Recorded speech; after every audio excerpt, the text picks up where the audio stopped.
हाँ तो प्यारे बच्चों नमस्कार, जय माता दी। इस वीडियो के अंदर मैं आपको एनसीईआरटी कक्षा 10 विज्ञान फिजिक्स का जो चैप्टर नंबर 12 है आपके विद्युत धारा के चुंबकीय प्रभाव, इस चैप्टर के कंप्लीट हैंड रिटन कलरफुल और बेस्ट नोट्स इस वीडियो के अंदर मैं आपको देने वाला हूं। तो वीडियो को आपको कंप्लीट देखना है। अगर आपने इन नोट्स को अच्छे से आपने तैयार कर लिया तो साइंस के पेपर में आप एक अच्छा स्कोर कर सकते हैं। और ये जो चैप्टर है, इस चैप्टर के complete handwritten colourful notes एक साथ इस वीडियो के अंदर आपको मिलने वाले हैं। तो वीडियो को आपको पूरा देखना है। और इससे पहले मैंने एनसीईआरटी कक्षा 10 विज्ञान साइंस के ऑल चैप्टर हैं वो नोट्स के माध्यम से मैंने ऑलरेडी अपलोड कर रखे हैं। उन सभी का लिंक आपको डिस्क्रिप्शन में मिल जाएगा या चैनल की प्लेलिस्ट में जाकर भी आप देख सकते हैं। तो इस वीडियो के अंदर हम एनसीईआरटी कक्षा 10 विज्ञान फिजिक्स का जो चैप्टर नंबर 12 है, आपके चैप्टर का नाम है आपके विद्युत धारा के चुंबकीय प्रभाव। इस चैप्टर के कंप्लीट नोट्स आपको एक साथ में मिलने वाले हैं।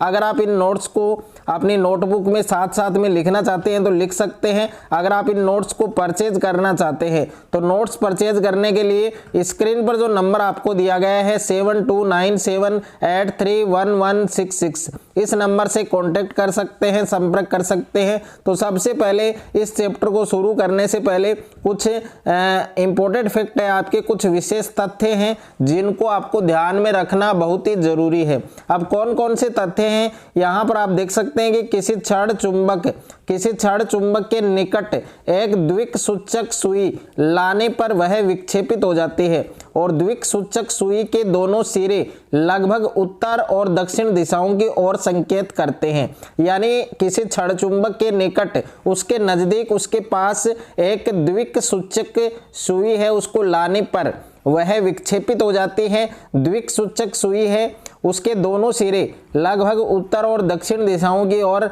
संकेत करते हैं। अब देखिए, सबसे पहले हम बात करेंगे उत्तरोमुखी ध्रुव। यानी उत्तरोमुखी ध्रुव क्या होता है? तो उत्तर दिशा की ओर संकेत करने वाले सिरे को हम क्या कहते हैं? उत्तरोमुखी ध्रुव कहते हैं। यानी जो सिरा उत्तर दिशा की ओर संकेत करता है उसको हम क्या कहते हैं? उत्तरोमुखी ध्रुव कहते हैं। और दूसरा है आपके दक्षिणोमुखी ध्रुव। अब दक्षिणोमुखी ध्रुव क्या है कि दक्षिण की ओर संकेत करने वाले सिरों को हम क्या कहते हैं? दक्षिणोमुखी ध्रुव कहते हैं। उसके बाद में एक इम्पोर्टेंट फैक्ट है जिसको हमने हाईलाइट किया है, एग्जाम की दृष्टि से बहुत ही इंपॉर्टेंट है, इसको आपको अच्छे से याद करना है कि चुंबक के सजातीय ध्रुव में परस्पर क्या होता है? प्रतिकर्षण होता है। और विजातीय ध्रुव में क्या होता है? परस्पर आकर्षण होता है। काफी बार एग्जाम में आ चुका है क्वेश्चन कि चुंबक है उसके सजातीय ध्रुव में प्रतिकर्षण होता है और जो विजातीय ध्रुव है उनमें क्या होता है? आकर्षण होता है। ये बात आपको अच्छे से याद रखनी है। और जिन बच्चों ने अभी तक कमेंट बॉक्स में जय माता दी नहीं लिखा है तो सभी बच्चों को एक बार कमेंट बॉक्स में जय माता दी जरूर लिखना है। उसके बाद में देखिए, यहाँ पर टॉपिक की हम बात करें तो जो फर्स्ट टॉपिक है आपके चैप्टर का चुंबक, यानी मैग्नेट के बारे में हम बात करेंगे, चुंबक के बारे में पढ़ने वाले हैं। और चुंबक क्या होता है, इसकी क्या विशेषताएं होती हैं और चुंबक कितने प्रकार का होता है। तो सबसे पहले हम बात करें चुंबक, यानी चुंबक है वो क्या होता है?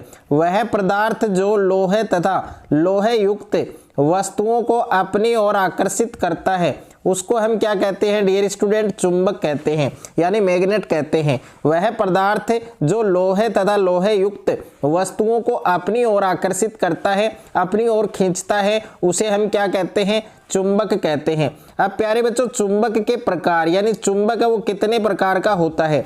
तो चुंबक है वो 2 प्रकार का होता है। इसमें पहला प्रकार क्या है? आपके प्राकृतिक चुंबक। यानी प्राकृतिक चुंबक क्या होता है? तो ऐसे चुंबक जिनकी कोई निश्चित आकृति नहीं होती, जिनका कोई निश्चित आकार नहीं होता और उनकी आकर्षण शक्ति अर्थात चुंबकत्व बहुत कम होता है, उसे हम क्या कहते हैं? प्राकृतिक चुंबक कहते हैं। और प्राकृतिक चुंबक का एक उदाहरण है जो आपके एग्जाम में पूछा जा सकता है कि मैग्नेटाइट है, मैग्नेटाइट पत्थर है, वो प्यारे बच्चों एक आपके क्या है? प्राकृतिक चुंबक है। यह आपको अच्छे से याद रखना है। उसके बाद में देखिए, यहाँ पर चुंबक का दूसरा प्रकार क्या है? आपके कृत्रिम चुंबक। अब कृत्रिम चुंबक क्या होता है? ऐसे चुंबक जिनकी आकृति, जिनका आकार क्या होता है प्यारे बच्चों? निश्चित होता है और इनका चुंबकत्व क्या होता है, ज्यादा होता है, बहुत अधिक होता है। ऐसे चुंबक क्या कहलाते हैं, कृत्रिम चुंबक कहलाते हैं। अब कृत्रिम चुंबक के उदाहरण कौन कौन से, एक तो दंड चुंबक है और दूसरा है आपके नाल चुंबक। ये दोनों चुंबक एक प्रकार के क्या है, कृत्रिम चुंबक है, जो आपको अच्छे से याद रखना है। उसके बाद में प्यारे बच्चों चुंबक के गुण, यानी चुंबक की क्या विशेषताएं होती हैं, चुंबक के क्या गुण होते हैं। तो यहाँ पर 3 गुण हैं। इसमें पहला गुण आपको याद रखना है कि प्रत्येक चुंबक के 2 ध्रुव होते हैं, यानी प्रत्येक चुंबक है उसके 2 ध्रुव होते हैं, जिसमें एक ध्रुव होता है उत्तरी ध्रुव और दूसरा होता है आपके दक्षिणी ध्रुव। दोनों ध्रुव के नाम आपको याद रखने हैं कि प्रत्येक चुंबक के 2 ध्रुव होते हैं, जिसमें प्रथम है आपके उत्तरी ध्रुव और दूसरा है आपके दक्षिणी ध्रुव। अब दूसरा गुण है आपके चुंबक का कि समान ध्रुव हैं वो एक दूसरे को क्या करते हैं बच्चों, प्रतिकर्षित करते हैं। और तीसरा गुण है कि असमान ध्रुव हैं वो एक दूसरे को क्या करते हैं, आकर्षित करते हैं। तो ये तीनों गुण, ये तीनों विशेषताएं आपको अच्छे से याद रखनी है।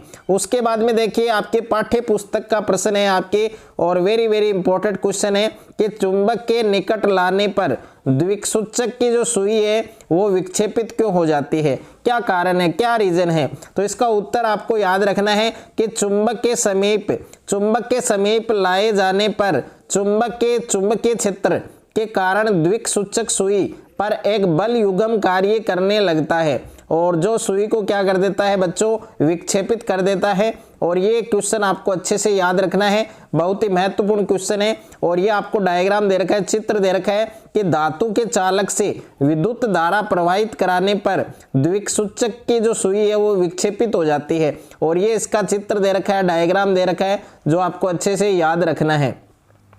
उसके बाद में अगला टॉपिक है आपके चुंबकीय क्षेत्र यानी मैग्नेटिक फील्ड। तो चुंबकीय क्षेत्र क्या होता है बच्चों, चुंबकीय क्षेत्र की परिभाषा क्या होती है कि चुंबक के चारों ओर का वह क्षेत्र जिसमें चुंबकीय बल का संसूचन किया जा सकता है, अनुभव किया जा सकता है, उसे हम क्या कहते हैं, चुंबकीय क्षेत्र कहते हैं। और यहाँ पर एक बहुत ही महत्वपूर्ण फैक्ट है जिसको हमने हाईलाइट किया है, अच्छे से आपको याद रखना है, एग्जाम में सीधा सीधा पूछा जा सकता है कि चुंबकीय क्षेत्र है उसका ऐसा मात्रक क्या होता है। तो चुंबकीय क्षेत्र का ऐसा मात्रक होता है बच्चों टेस्ला, और चुंबकीय क्षेत्र का मात्रक गॉस भी होता है जिसको हम सीजीएस पद्धति में कहते हैं। तो चुंबकीय क्षेत्र का ऐसा मात्रक क्या होता है, ऐसा यूनिट क्या होता है, टेस्ला होता है, जिसको टी से प्रदर्शित करते हैं। उसके बाद में देखिए नेक्स्ट है आपके यहाँ पर नोट है, और इस नोट को भी याद रखना है आपको कि चुंबकीय क्षेत्र में परिमाण और राशि दोनों होते हैं।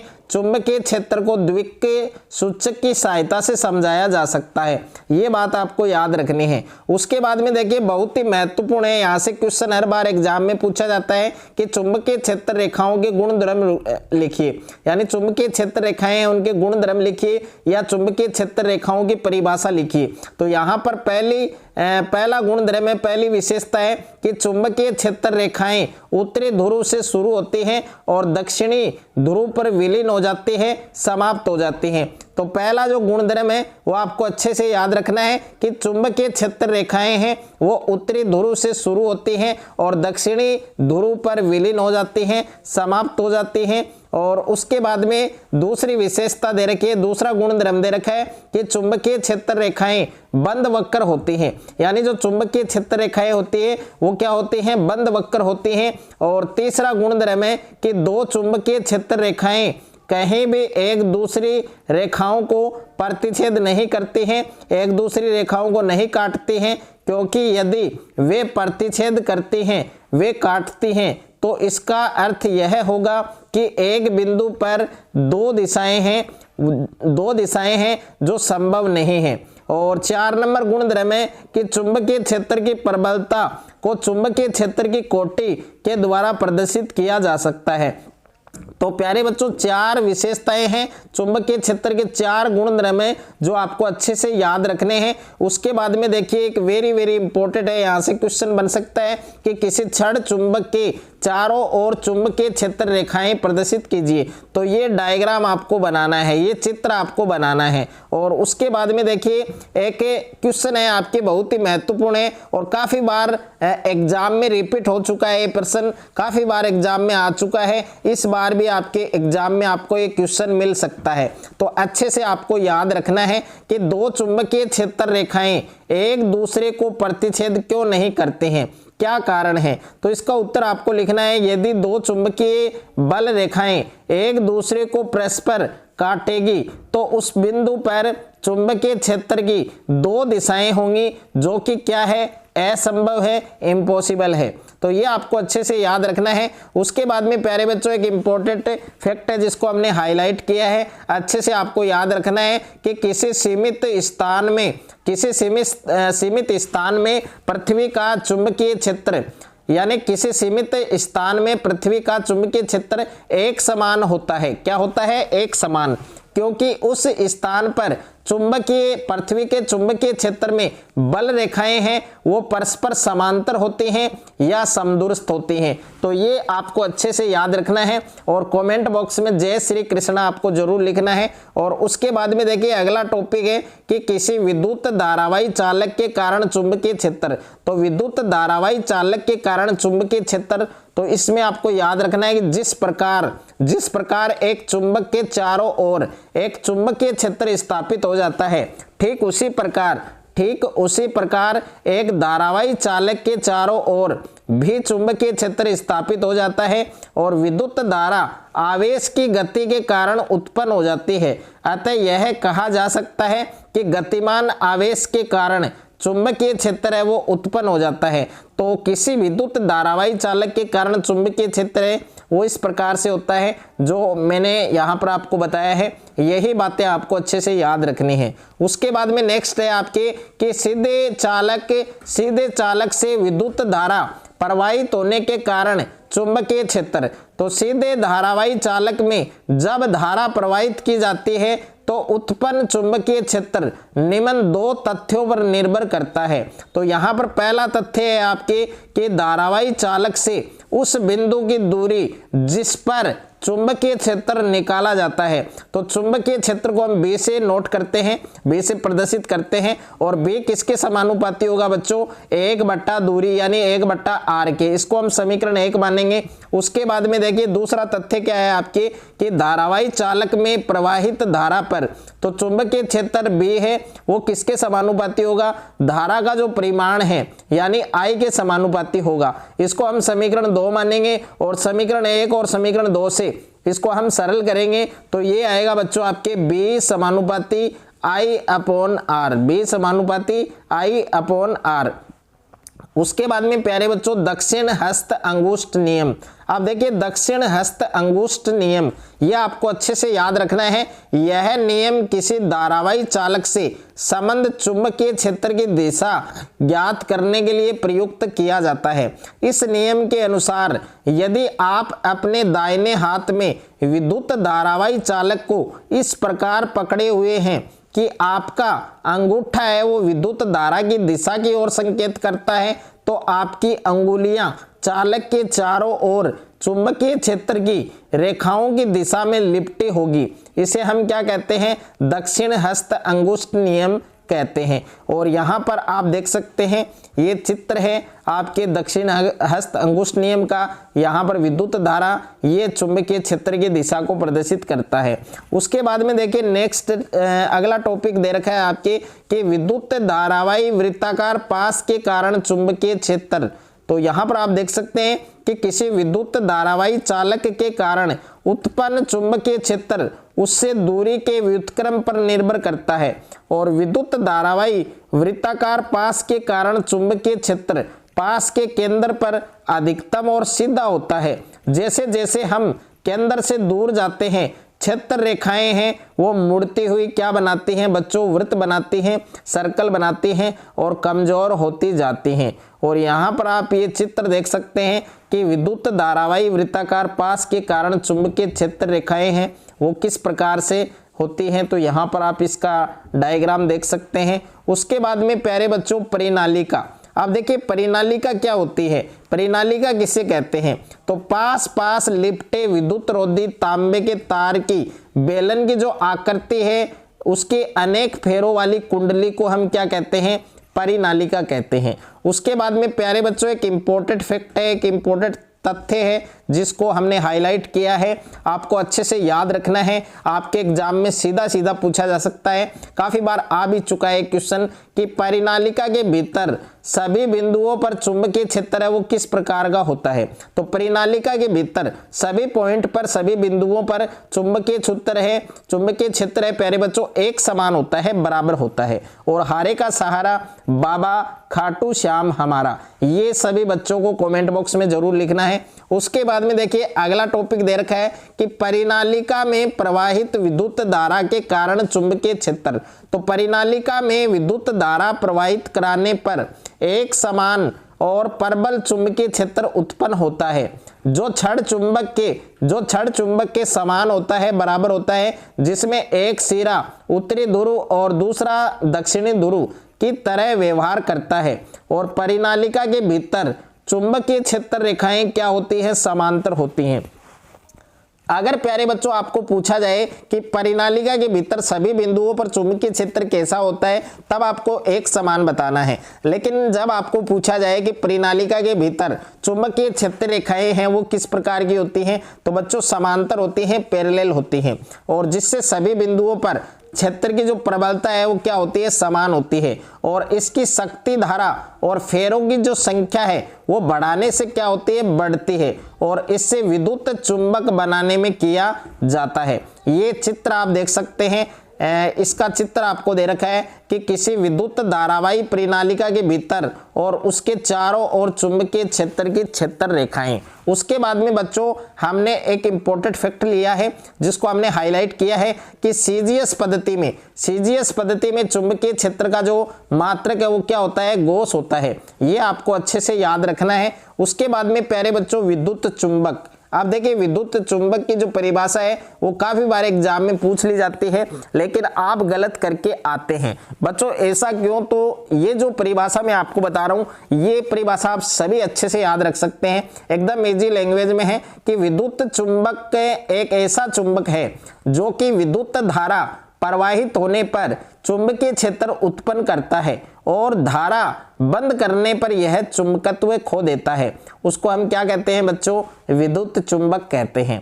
उसके बाद में देखिए अगला टॉपिक दे रखा है आपके कि चुंबकीय क्षेत्र में किसी विद्युत धारावाही चालक पर बल। तो देखिए फ्रांसीसी एक वैज्ञानिक थे आंद्रे मेरी एम्पियर, उन्होंने यह विचार प्रस्तुत किया कि चुंबक को भी विद्युत धारावाही चालक पर परिमाण में समान परंतु दिशा में विपरीत बल आरोपित करना चाहिए। यहाँ पर धारावाही चालक पर लगने वाला जो बल है वो निम्न कारकों पर निर्भर करता है। अब कौन कौन से कारक हैं जिन पर धारावाही चालक है उस पर लगने वाला बल जिन कारकों पर निर्भर करता है, तो कौन कौन से कारक है, तो इसमें जो फर्स्ट है कारक है आपको दे रखा है कि धारावाही चालक पर लगने वाला बल धारा के परिमाण के समानुपाती होता है। यानी बल है एफ है, फोर्स है, वो किसके समानुपाती होता है, धारा का जो परिमाण है यानी आई के समानुपाती होता है। और इसको बच्चों हम क्या मानेंगे, समीकरण 1 मानेंगे। उसके बाद में दूसरा कारक आपको दे रखा है कि धारावाही चालक पर लगने वाला बल चुंबकीय क्षेत्र की तीव्रता पर भी निर्भर करता है। तो बल है वो किसके समानुपाती होगा, चुंबकीय क्षेत्र की तीव्रता यानी बी के समानुपाती होगा। इसको बच्चों हम क्या मानेंगे, समीकरण 2 मानेंगे। तीसरा कारक आपको दे रखा है कि धारावाही चालक पर लगने वाला बल चालक की लंबाई के समानुपाती होता है। यानी बल F है वो किसके समानुपाती होगा, चालक की लंबाई, और चालक की लंबाई यहाँ पर क्या है, L है। यानी F किसके समानुपाती होगा, L के समानुपाती होगा। तो इसको हम समीकरण 3 बनाएंगे। उसके बाद में 4 नंबर कारक आपको दे रखा है कि धारावाही चालक पर लगने वाला बल चालक की लंबाई और चुंबकीय क्षेत्र के बीच बने कोण की ज्या के समानुपाती होता है। तो बल किसके समानुपाती होगा, साइन थीटा के बराबर होगा, साइन थीटा के समानुपाती होगा। इसको बच्चों हम समीकरण 4 मानेंगे। और यहाँ पर समीकरण 1, 2, 3 और 4 से इसको सरल करेंगे तो F किसके समानुपाती होगा, IBL साइन थीटा के। और F बराबर हम लिख सकते हैं IBL साइन थीटा। ये सूत्र आपको अच्छे से याद रखना है। और यहाँ पर एक इम्पोर्टेंट फैक्ट है कि जब थीटा इक्वल 90 हो, यानी जब थीटा बराबर 90 डिग्री हो, तो चालक पर लगने वाला बल है वो क्या होता है बच्चों, अधिकतम होता है, सबसे ज्यादा होता है। उसके बाद में है बच्चों आपके फ्लेमिंग का बाएं हाथ का नियम, काफी इंपॉर्टेंट है, काफी बार एग्जाम में पूछा जाता है, अच्छे से आपको याद रखना है। तो फ्लेमिंग का बाएं हाथ का नियम क्या होता है, और इसे फ्लेमिंग का वाम हस्ती नियम भी कहा जाता है। कभी कभार आपके एग्जाम में पूछ लिया जाता है कि फ्लेमिंग का वाम हस्त नियम क्या होता है, बट आप नहीं वहाँ पर परेशान हो जाते हैं, घबरा जाते हैं कि हमें तो सर जी ने फ्लेमिंग का बाएं हाथ का नियम पढ़ाया था, ये वाम हस्त नियम कौन सा होता है। तो बच्चों फ्लेमिंग का जो बाएं हाथ का नियम होता है उसको हम कहते हैं फ्लेमिंग का वाम हस्त नियम, इसका दूसरा नाम है। तो इस नियम के अनुसार यदि हम अपने बाएं हाथ के अंगूठे तथा पहली 2 अंगुलियों को इस प्रकार फैलाएं कि तीनों परस्पर क्या हो, लंबवत रहें। यदि तर्जनी चुंबकीय क्षेत्र की दिशा को प्रदर्शित करे और जो मध्यमा है वो चालक में प्रवाहित धारा की दिशा को प्रदर्शित करे, तो अंगूठा चालक पर लगने वाले बल की दिशा को क्या करेगा, इंडिकेट करेगा, प्रदर्शित करेगा। और ये प्यारे बच्चों चित्र दे रखा है आपको, इस चित्र को आपको समझना है। यहाँ पर ये जो अंगूठा है और ये आपके मध्यमा है और ये आपके तर्जनी है। ओके, यानी तर्जनी, मध्यमा और अंगूठा कौन कौन सी दिशाओं को प्रदर्शित कर रहा है, आप इसको समझ सकते हैं। ये चुंबकीय क्षेत्र की दिशा को, और ये आपके बल की दिशा को, और ये आपके विद्युत धारा की दिशा को। तो इस चित्र के माध्यम से आप समझ सकते हैं। उसके बाद में प्यारे बच्चों नेक्स्ट टॉपिक है आपके कि ऐसी युक्तियों के नाम लिखें जिनमें विद्युत धारावाही चालक तथा चुंबकीय क्षेत्र का उपयोग होता है। तो कौन कौन सी युक्ति है, एक तो विद्युत मोटर है, एक आपके विद्युत जनित्र है जिसको डायनेमो कहा जाता है, और एक आपके ध्वनि विस्तारक यंत्र है, एक आपके माइक्रोफोन है, और एक आपके विद्युत मापक यंत्र है। तो इन युक्तियों ये ऐसी युक्तियां हैं जिनमें विद्युत धारावाही चालक और चुंबकीय क्षेत्र का उपयोग होता है। उसके बाद में प्यारे बच्चों विद्युत मोटर। आप देखिए हम विद्युत मोटर के बारे में डिस्कस करेंगे। विद्युत मोटर किसे कहते हैं, इसका सिद्धांत क्या होता है, इसकी संरचना कैसी होती है, इसकी कार्य विधि कैसी होती है। तो सबसे पहले देखिए विद्युत मोटर क्या होती है। तो विद्युत मोटर है वो एक ऐसी युक्ति है जिसमें विद्युत ऊर्जा का यांत्रिक ऊर्जा में रूपांतरण होता है, यानी विद्युत ऊर्जा को यांत्रिक ऊर्जा में बदलने वाली युक्ति का नाम क्या है, विद्युत मोटर है। और विद्युत मोटर का प्रयोग विद्युत पंखों, वॉशिंग मशीनों, कंप्यूटर आदि में किया जाता है। अब प्यारे बच्चों विद्युत मोटर का जो सिद्धांत है वो क्या होता है, तो यहाँ पर आप देख सकते हैं कि जब किसी धारावाही आयताकार कुंडली को चुंबकीय क्षेत्र में रखा जाता है तो उस पर बल आघूर्ण कार्य करता है और वह घूर्णन करने लगती है। तो ये विद्युत मोटर का सिद्धांत है। और अब विद्युत मोटर की संरचना आप देख सकते हैं, इसका डायग्राम देख सकते हैं, और यहाँ पर देख सकते हैं आप विभक्त वल्ले P और Q, और ये आपके उत्तरी ध्रुव और ये आपके दक्षिणी ध्रुव, और यहाँ पर भ्रुश है आपके अक्ष वाई, और ये आपके कुंजी है और इसको हम धुरी कहते हैं। तो ये कंप्लीट डायग्राम आपको अच्छे से याद रखना है। उसके बाद में प्यारे बच्चों रचना यानी इसकी संरचना। तो विद्युत मोटर है उसके निम्न मुख्य भाग होते हैं। इसमें पहला भाग है उसका नाम है क्षेत्र चुंबक।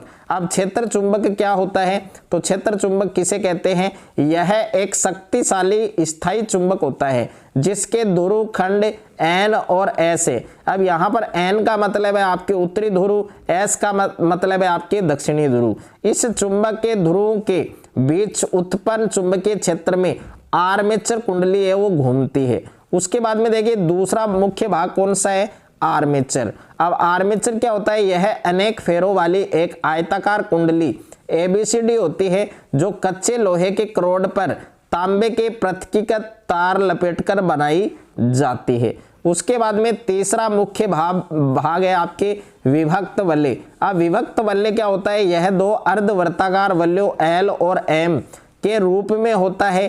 कुंडली के सिरे A और B इन भागों में अलग अलग जुड़े रहते हैं और यह कुंडली में प्रवाहित होने वाली धारा की दिशा को इस प्रकार परिवर्तित करता है, इस प्रकार बदलता है कि कुंडली सदैव एक ही दिशा में क्षैतिज अक्ष पर घूमती है। उसके बाद में 4 नंबर मुख्य भाग आपको दे रखा है भ्रूस। अब देखिए भ्रूस का क्या काम है, विभक्त वल्ले एल और एम धातु की बनी 2 पत्तियों को स्पर्श करते हैं, इन्हें क्या कहा जाता है, भ्रूस कहा जाता है। और इन भ्रूसों का संबंध 2 संयोजक पेंचों से कर दिया जाता है।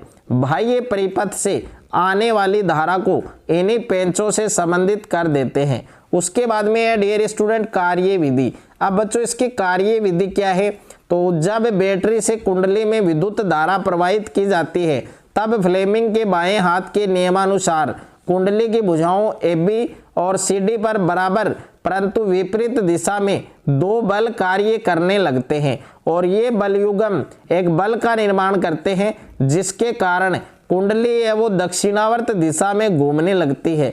आधे चक्कर के बाद कुंडली की जो भुजाएं हैं AB और CD वो अपना स्थान बदल देती हैं, साथ ही साथ जो विभक्त वल्ले हैं L और M वो भी अपनी स्थितियां बदल देते हैं। इन विभक्त वल्यों की सहायता से धारा की दिशा है वो इस प्रकार रखी जाती है कि कुंडली है उस पर बल युग्म एक ही दिशा में कार्य करे, अर्थात कुंडली एक ही दिशा में घूमती रहे। उसके बाद में है प्यारे बच्चों, यहाँ पर एक इम्पोर्टेंट फैक्ट है, एक इम्पोर्टेंट परिभाषा है, एग्जाम की दृष्टि से बहुत ही महत्वपूर्ण है, इसको आपको अच्छे से याद रखना है। इसको हमने हाईलाइट किया है कि वह प्रक्रम जिसके द्वारा किसी चालक के परिवर्ती चुंबकीय क्षेत्र के कारण अन्य चालक में विद्युत धारा प्रेरित होती है उसे हम क्या कहते हैं, विद्युत चुंबकीय प्रेरण कहते हैं। इस परिभाषा को आपको अच्छे से याद रखना है। उसके बाद में प्यारे बच्चों अगला टॉपिक है आपके विद्युत जनित्र। अब विद्युत जनित्र क्या होता है, इसको हम डायनेमो कहते हैं और इसका क्या सिद्धांत है, इसकी क्या संरचना है, इसकी क्या कार्य विधि है। तो विद्युत जनित्र है वो एक ऐसी युक्ति है जो यांत्रिक ऊर्जा को किस में बदलती है, परिवर्तित करती है, विद्युत ऊर्जा में परिवर्तित करती है। अब प्यारे बच्चों इसका सिद्धांत आप देख सकते हैं कि विद्युत जनित्र विद्युत चुंबकीय प्रेरण की परिघटना पर आधारित है और विद्युत जनित्र में यांत्रिक ऊर्जा का उपयोग चुंबकीय क्षेत्र में रखे किसी चालक को घूर्णी गति प्रदान करने में किया जाता है जिसके द्वारा विद्युत धारा है वो उत्पन्न होती है।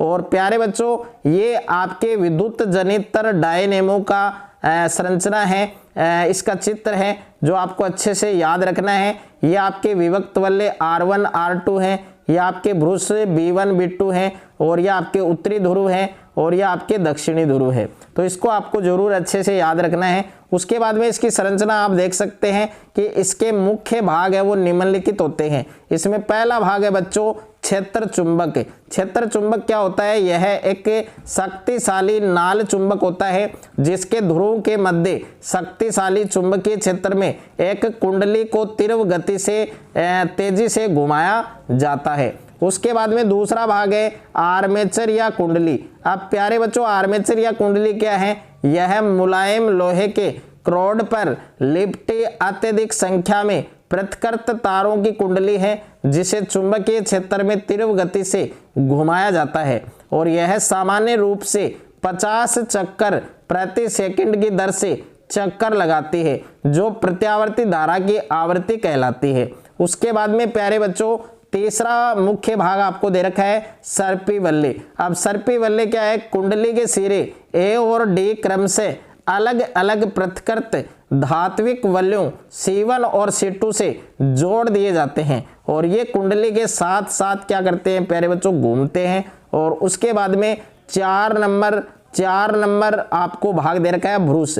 अब भ्रूस का क्या काम है कि ये कार्बन या किसी धातु की पत्तियों से बने 2 भ्रूस होते हैं। इनका एक सिरा सर्पी वल्यों को स्पर्श करता है और शेष दूसरे सिरों को बाह्य परिपथ से संबंधित कर दिया जाता है और भ्रूस है वो कुंडली के साथ नहीं घूमते हैं। उसके बाद में प्यारे बच्चों कार्य विधि दे रखी है कि माना आर्मेचर ABCD कुंडली दक्षिणावर्त दिशा में घूम रही है और तब कुंडली की भुजा CD नीचे की ओर जाती है तो कुंडली को AB ऊपर की ओर जाती है। तब यह शक्तिशाली आर्मेचर ABCD तेजी से घूमती है और परिपथों में धारा प्रवाहित होने लगती है। इस प्रकार की धारा को हम क्या कहते हैं, प्रत्यावर्ती धारा कहते हैं। यानी यहाँ पर अगला जो नियम दे रखा है ये भी वेरी वेरी इंपॉर्टेंट है एग्जाम की दृष्टि से, फ्लेमिंग का दक्षिण हस्त नियम। तो फ्लेमिंग का दक्षिण हस्त नियम क्या होता है, जिसको दाएं हाथ का नियम कहा जाता है। इस नियम के अनुसार यदि हम अपने दाहिने हाथ की तर्जनी, मध्यमा और अंगूठे को इस प्रकार फैलाएं कि ये तीनों क्या हो बच्चों, लंबवत हो। यदि तर्जनी चुंबकीय क्षेत्र की दिशा की ओर संकेत करे और अंगूठा है वो चालक की गति की दिशा की ओर संकेत करे, तो मध्यमा चालक में प्रेरित विद्युत धारा की दिशा दर्शाती है और इसे प्यारे बच्चों क्या कहते हैं, फ्लेमिंग का दक्षिण हस्त नियम कहा जाता है। उसके बाद में एक इंपॉर्टेंट फैक्ट है आपके, जो आपको अच्छे से याद रखना है कि स्थायी चुंबक है वो किसके बनाए जाते हैं। तो स्थायी चुंबक है प्यारे बच्चों वो इस्पात के बनाए जाते हैं, अच्छे से आपको इस बात को याद रखना है। उसके बाद में है प्यारे बच्चों प्रत्यावर्ती धारा। अब देखिए प्रत्यावर्ती धारा क्या होती है, इसको हम एसी भी कहते हैं, शॉर्ट में क्या कहते हैं इसको, एसी। अब देखिए प्रत्यावर्ती धारा की क्या परिभाषा होती है कि वह विद्युत धारा जो समय समय पर अपनी दिशा बदलती रहती है। ऐसी धारा, ऐसी विद्युत धारा जो समय समय पर अपनी दिशा को, अपनी डायरेक्शन को चेंज करती रहती है, बदलती रहती है, उसको हम प्रत्यावर्ती धारा या एसी कहते हैं। अब देखिए प्रत्यावर्ती धारा उत्पन्न करने वाले कौन कौन से स्रोत है, तो प्रत्यावर्ती धारा केवल प्रत्यावर्ती विद्युत जनित्र ही उत्पन्न कर सकता है। तो ये इसका उदाहरण दे रखा है। उसके बाद में है प्यारे बच्चों दिष्ट धारा। अब देखिए दिष्ट धारा क्या होती है, डायरेक्ट करंट जिसको हम कहते हैं। तो वह विद्युत धारा जो केवल एक ही दिशा में लगातार प्रवाहित होती रहती है, जो समय के साथ अपनी दिशा नहीं बदलती है, उसे हम दिष्ट धारा या डीसी कहते हैं। कि ऐसी विद्युत धारा जो केवल एक ही दिशा में लगातार प्रवाहित होती है, जो समय के साथ अपनी दिशा है वो नहीं बदलती है, उसे हम दिष्ट धारा या प्यारे बच्चों डीसी कहते हैं। अब देखिए दिष्ट धारा उत्पन्न करने वाले स्रोत कौन कौन से हैं, एक तो है सेल, दूसरा आपके प्यारे बच्चों बैटरी है और तीसरा है आपके दिष्ट धारा जनित्र। ये तीनों दिष्ट धारा उत्पन्न करने वाले स्रोत है। उसके बाद में प्यारे बच्चों बहुत ही महत्वपूर्ण है दिष्ट धारा और प्रत्यावर्ती धारा में मुख्य अंतर, यानी एक तो आपके डीसी और दूसरा है आपके एसी। इन दोनों में क्या डिफरेंस होता है, इन दोनों में क्या अंतर होता है, तो इसमें देख सकते हैं पहला अंतर आप देख सकते हैं कि दिष्ट धारा है वो सदैव एक ही दिशा में प्रवाहित होती है, जबकि प्रत्यावर्ती धारा है वो एक निश्चित समय अंतराल के पश्चात अपनी दिशा है वो उत्क्रमित करती रहती है। यानी दिष्ट धारा क्या होती है प्यारे बच्चों, दिष्ट धारा है वो सदैव एक ही दिशा में प्रवाहित होती है, एक ही दिशा में बहती है, जबकि प्रत्यावर्ती धारा एक निश्चित समय अंतराल के पश्चात अपनी दिशा है वो उत्क्रमित करती रहती है। दूसरा अंतर है कि दिष्ट धारा की तुलना में प्रत्यावर्ती धारा का एक महत्वपूर्ण लाभ यह है कि प्रत्यावर्ती धारा में विद्युत शक्ति को सुदूर स्थानों पर बिना अधिक ऊर्जा क्षय के प्रेषित है वो किया जा सकता है। उसके बाद में प्यारे बच्चों एक इंपॉर्टेंट फैक्ट है जिसको हमने हाईलाइट किया है कि गैल्वेनोमीटर एक ऐसा उपकरण है जो किसी विद्युत परिपथ में विद्युत धारा की उपस्थिति संसूचित करता है। तो किसी विद्युत परिपथ में विद्युत धारा की उपस्थिति संसूचित करने वाला जो उपकरण है वो कौन सा है, गैल्वेनोमीटर। ये आपको अच्छे से याद रखना है। और उसके बाद में देखिए एक नोट लिखा है हमने, बहुत ही शानदार नोट है और इस नोट से भी आपके जो शॉर्ट क्वेश्चन है वो पूछे जा सकते हैं कि हम अपने घरों में प्रत्यावर्ती विद्युत शक्ति 220 वोल्ट पर प्राप्त करते हैं। आपूर्ति का एक तार लाल विद्युत रोधन युक्त होता है, यानी जिस पर लाल रंग का रोधन होता है उसको हम क्या कहते हैं बच्चों, विद्युन्मय तार कहते हैं। और दूसरा तार होता है जिस पर काला विद्युत रोधन होता है उसको हम क्या कहते हैं, उदासीन तार कहते हैं। और इन दोनों तारों के बीच, यानी एक तो विद्युन्मय तार और दूसरा है उदासीन तार, इन दोनों तारों के बीच का जो विभवांतर है वो कितना होता है, 220 वोल्ट होता है। और तीसरा तार होता है जिसको हम भूसंपर्क तार कहते हैं, उस पर हरे रंग का विद्युत रोधन होता है। तो ये तीनों प्रकार के तार हैं, एक तो विद्युन्मय तार, उदासीन तार और एक भूसंपर्क तार। तीनों तारों के बारे में अच्छे से आपको याद रखना है। उसके बाद में देखिए एक इंपॉर्टेंट फैक्ट है बहुत ही महत्वपूर्ण है आपके एग्जाम की दृष्टि से। और इसको हमने हाईलाइट किया कि जब विद्युन्मय और उदासीन तार दोनों सीधे संपर्क में आते हैं, दोनों सीधे संपर्क में आते हैं तो क्या हो सकता है प्यारे बच्चों, अतिभारण हो सकता है। ओके, यानी जब विद्युन्मय और उदासीन तार दोनों सीधे संपर्क में आते हैं तो अतिभारण हो सकता है। उसके बाद में कुछ इंपॉर्टेंट फैक्ट है, तो यहाँ पर पहला फैक्ट दे रखा है कि विद्युन्मय तार और उदासीन तार दोनों सीधे संपर्क में आते हैं तो क्या हो सकता है बच्चों, अतिभारण हो सकता है। और ऐसे में धारा है वो एकदम से बहुत अधिक हो जाती है, धारा एकदम से क्या हो जाती है, बहुत ज्यादा हो जाती है। उसको हम क्या कहते हैं, लघु पतन कहते हैं। और फ्यूज के उपयोग के द्वारा लघु पतन से होने वाली हानि से बचा जा सकता है। यानी फ्यूज के उपयोग से हम लघु पतन से जो होने वाली हानियां हैं उनसे हम बच सकते हैं। और उसके बाद में प्यारे बच्चों एक इंपॉर्टेंट फैक्ट है कि सभी घरेलू परिपथों का महत्वपूर्ण हिस्सा कौन होता है, विद्युत फ्यूज होता है। तो सभी घरेलू परिपथों का महत्वपूर्ण हिस्सा कौन होता है, विद्युत फ्यूज होता है। उसके बाद में एक इंपॉर्टेंट क्वेश्चन है आपके, जो प्यारे बच्चों आपके पाठ्य पुस्तक का प्रश्न है, बहुत ही शानदार प्रश्न है और काफी बार एग्जाम में आ चुका है कि घरेलू विद्युत परिपथों में अतिभारण से बचाव के लिए क्या क्या सावधानियां हैं वो बरतनी चाहिए। तो घरेलू विद्युत परिपथों में अतिभारण से बचाव के लिए मेन स्विच के पास विद्युन्मय तार जिस पर लाल रंग का विद्युत रोधन होता है उसमें उचित सामर्थ्य का फ्यूज तार है वो जोड़ना चाहिए।